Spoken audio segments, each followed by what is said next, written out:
ITI के D electrician channel में स्वागत है। दोस्तों, आप सभी लोग जानते होंगे कि हमारी जो एम्प्लॉयबिलिटी स्किल का जिसका एग्ज़ाम नहीं हुआ था उसकी डेट आ चुकी है, जो कि हमारी जनवरी 2022 में 4 से लेकर 10 तारीख के बीच में कभी भी हो सकता है। तो दोस्तों, इन्हीं सब को देखते हुए हम आपके लिए लाए हैं एम्प्लॉयबिलिटी स्किल के कुछ खास क्वेश्चन, जो कि हमारे कोपा, फिटर, इलेक्ट्रीशियन सभी के लिए महत्वपूर्ण होंगे। तो दोस्तों, आप इनको नोट करते चलिए और इन क्वेश्चन को पढ़ते चलिए, क्योंकि ये बहुत ही महत्वपूर्ण है और ये हमेशा एग्जाम में पूछे जाते हैं। तो चलिए चलते हैं हम अपने क्वेश्चन की ओर। एम्प्लॉयबिलिटी स्किल का सबसे पहला क्वेश्चन है हमारा, ILO का विस्तार रूप है। तो इसके ऑप्शन है हमारे सामने। Option A international labour organisation, option B Indian labour organisation, option C Indian labour occupation और option D international labour occupation. तो जल्दी से सोचिए क्या होगा इसका आंसर। तो दोस्तों, इसका जो राइट आंसर हो जाएगा वो है option A international labour Organisation. इसी प्रकार हमारा अगला क्वेश्चन है, निम्न में से कौन सी कार्डिनल संख्या है। इसके ऑप्शन है। ऑप्शन ए IV यानी 4, option B 10th, option C 1st और ऑप्शन डी 1। तो जल्दी से बताइए क्या हो सकता है इसका आंसर। तो दोस्तों, इसका जो राइट आंसर है वो है ऑप्शन डी 1। यानी जो हमारे कार्डिनल नंबर होते हैं वो 1 से लेके 1000 लाख जितने भी नंबर होते हैं वो सब कार्डिनल कहलाते हैं। और इसके अलावा जो हमारे नॉन कार्डिनल कहलाते हैं वो रोमन नंबर यानी IV, 10th और 1st ये सब कहलाते हैं। इसी प्रकार हमारा अगला क्वेश्चन है, संप्रेषण है। इसके ऑप्शन है। ऑप्शन ए द्विमार्गीय प्रक्रिया, ऑप्शन बी सतत प्रक्रिया, ऑप्शन सी सर्वव्यापक प्रक्रिया और ऑप्शन डी उपरोक्त सभी।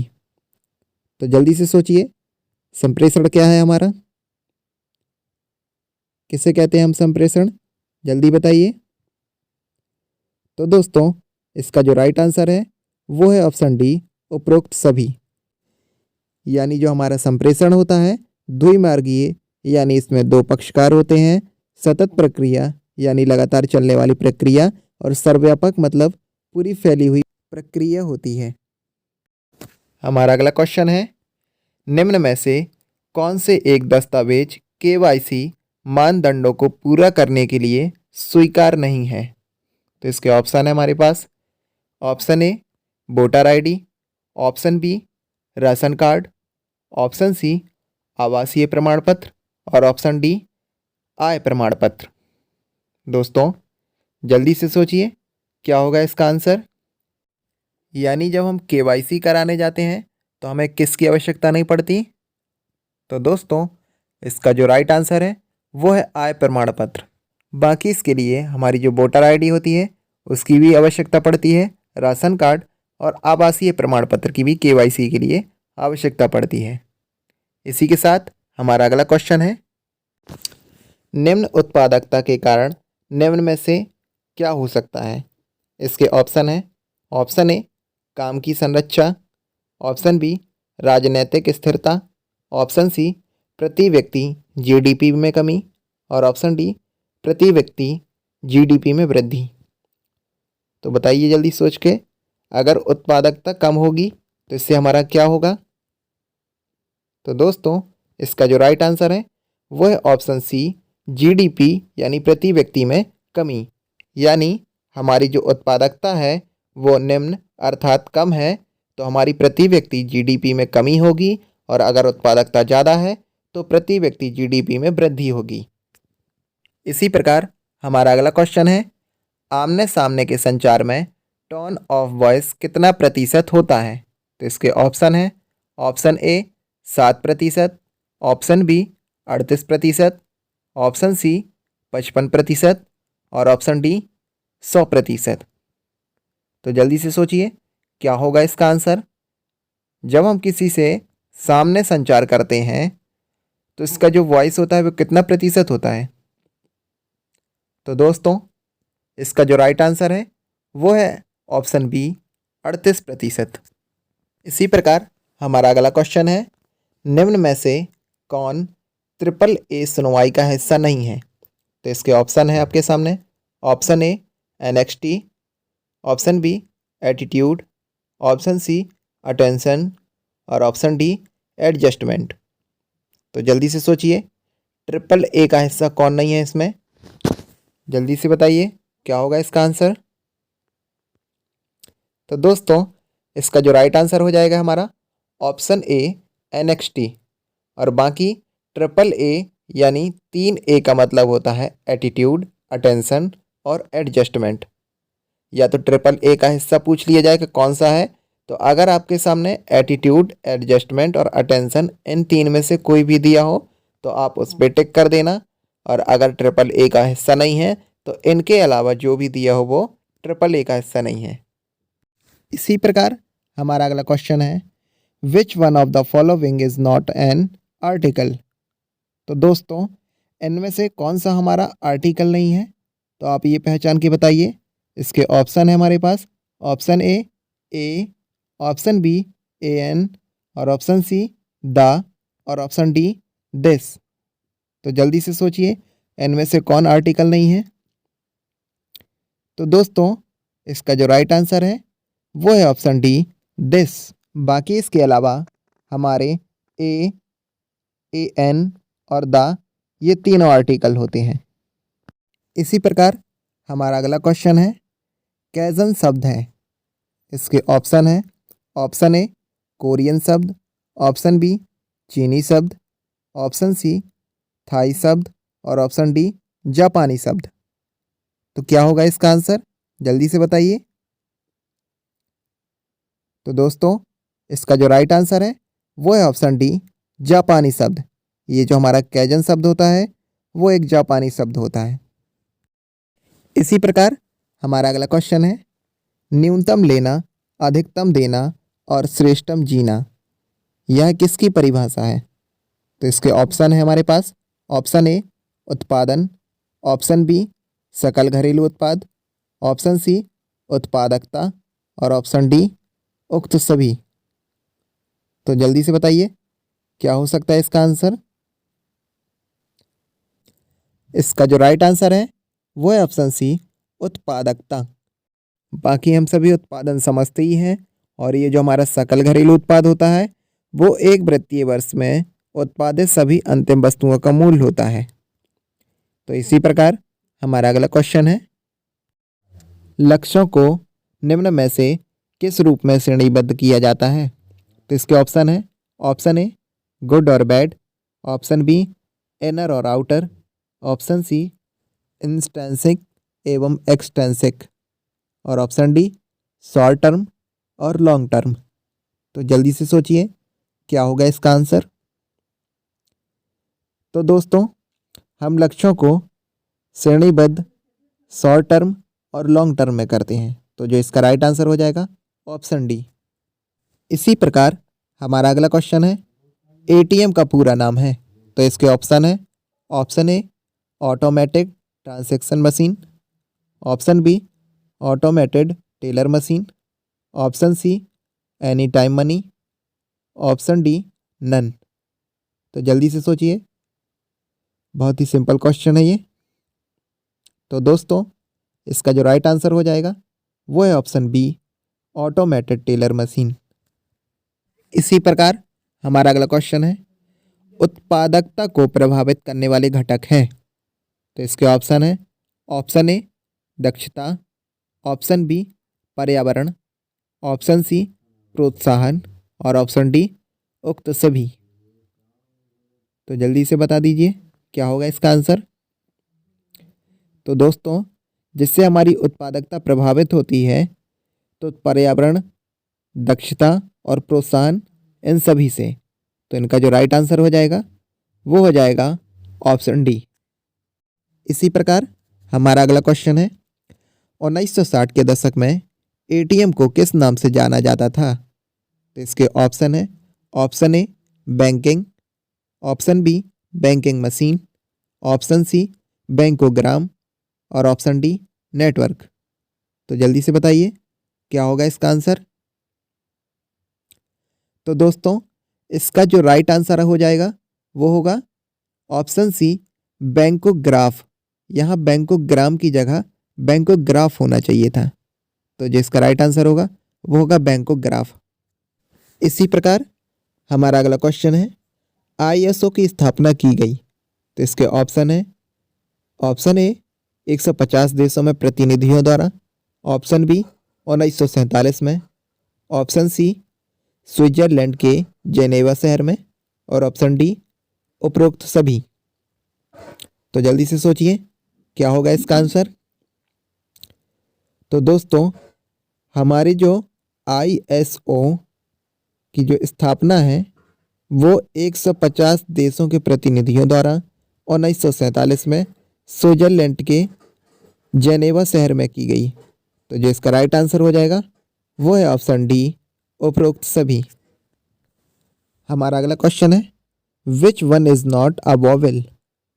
तो इसके ऑप्शन है, option A, option B E, option C F, और ऑप्शन डी आई।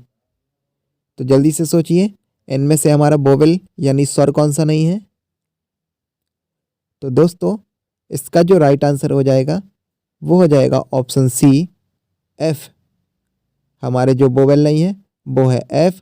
बाकी हमारे जो vowel A, E, I, O, you ये सब हमारे वोवेल कहलाते हैं। और इनके अलावा जो इंग्लिश के शब्द होते हैं वो सब कॉन्सोनेंट कहलाते हैं। हमारा अगला क्वेश्चन है, पीडीसीए का अर्थ है। तो इसके ऑप्शन है, option A plan develop control act, option B plan develop check act, option C plan do check act, और option D plan do control act. तो जल्दी से सोचिए पीडीसीए का अर्थ क्या है। तो दोस्तों ये जो हमारा पीडीसीए होता है वो एक चक्र होता है। जिसका राइट आंसर है वो है option C, plan do check act. इसी प्रकार हमारा अगला क्वेश्चन है, संप्रेषण में न्यूनतम पक्षकार होते हैं। तो इसके ऑप्शन है, option A 1, option B 2, option C 3, option D 4। तो जल्दी से बताइए क्या होगा इसका आंसर।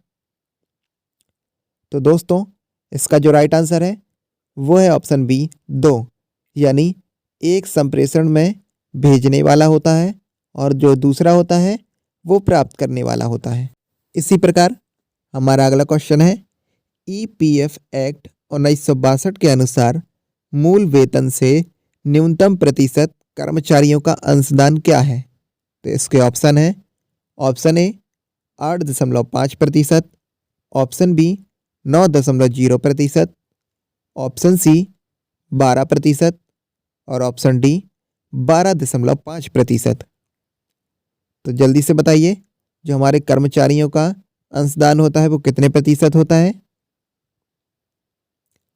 तो दोस्तों इसका राइट आंसर होगा वो होगा ऑप्शन सी 12%। ये बहुत ही महत्वपूर्ण क्वेश्चन है, इसे आप नोट कर लीजिएगा। हमारा अगला क्वेश्चन है, आधुनिक संचार का निम्न में से कौन सा सबसे नवीनतम और प्रभावी माध्यम है। इसके ऑप्शन है, option A fax, option B postal mail, option C electronic mail, और ऑप्शन डी टीवी के माध्यम से संदेश। तो दोस्तों बताइए जल्दी क्या हो सकता है इसका आंसर। हमारा जो इसका राइट आंसर होगा वो होगा इलेक्ट्रॉनिक मेल, जो हमारे आधुनिक समय में सबसे नवीनतम और प्रभावी माध्यम है वो है इलेक्ट्रॉनिक मेल।